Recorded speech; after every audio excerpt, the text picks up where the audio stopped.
Hi, everyone. Welcome back to Learn English Every Day. I'm Anna, and here with me is the energetic and always cheerful Eric. Hello, everyone. Anna, are you ready to talk about a topic that affects all of us sometimes?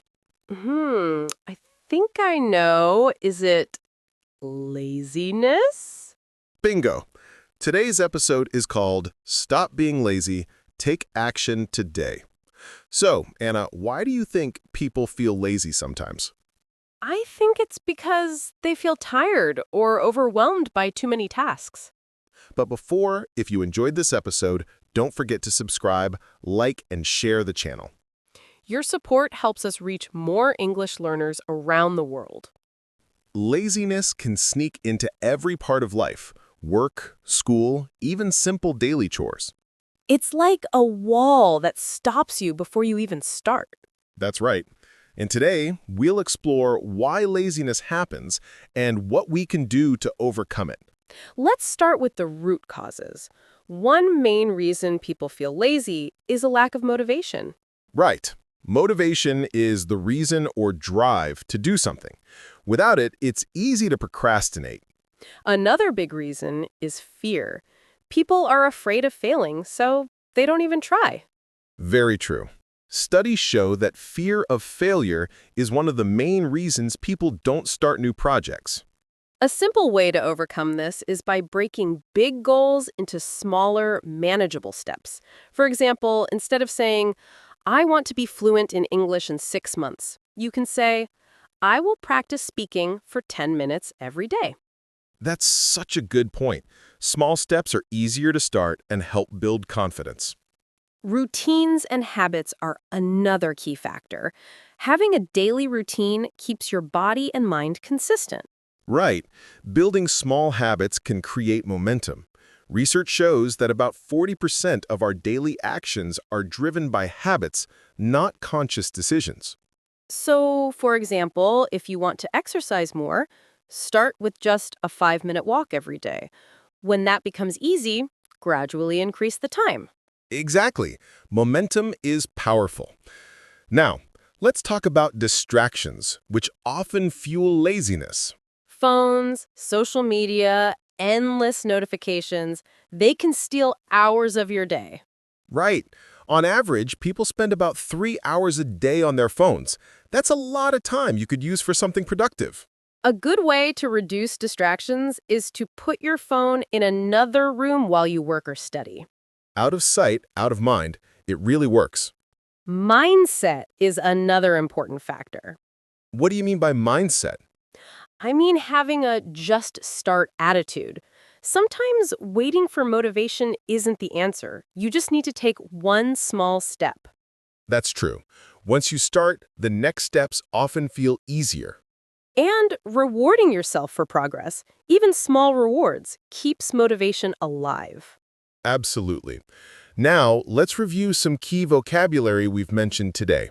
First, motivation. It's the reason or drive to do something. For example, I have the motivation to study English every day. Second, overwhelmed. This describes a feeling of having too much to handle. For example, I feel overwhelmed by my homework. Third, habit. This is something you do regularly. For example, I have a habit of reading every morning. Fourth, distraction. This is something that takes your attention away from what you're doing.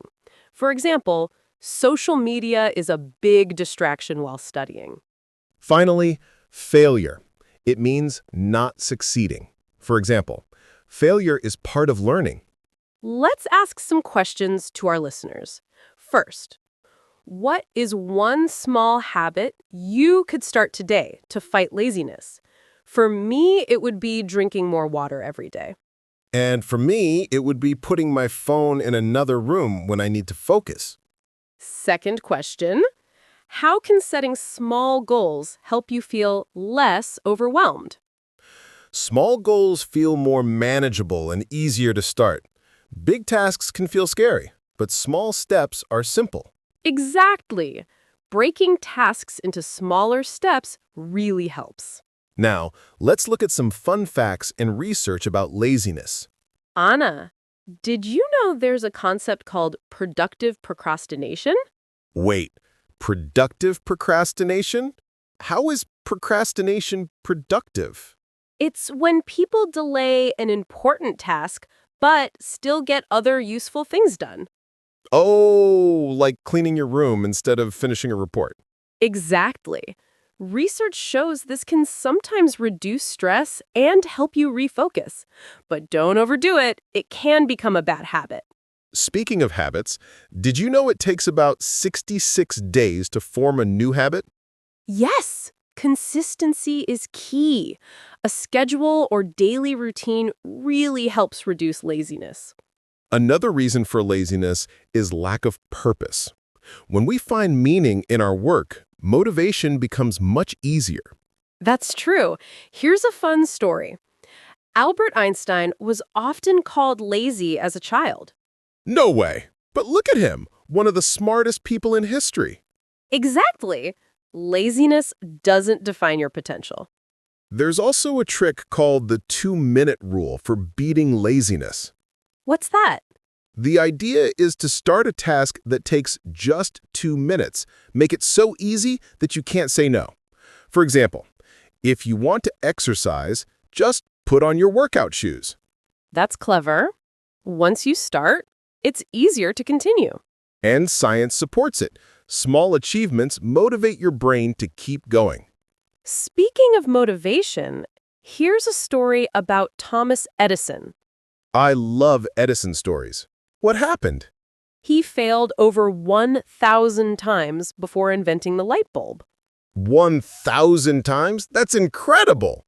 But he said, I have not failed. I've just found 1,000 ways that won't work. So even small progress is important. Every step counts. Let's review more key phrases. Time management, organizing your time effectively. Prioritize tasks. Decide what is most important and do it first. Focus, pay full attention to what you're doing. Take action. Start doing something instead of just thinking. Step by step, do things slowly and steadily. Why is prioritizing tasks important? It helps you focus on what matters most and avoid wasting time on less important things. And if you struggle with time management, the first step is to write down all your tasks and rank them by importance.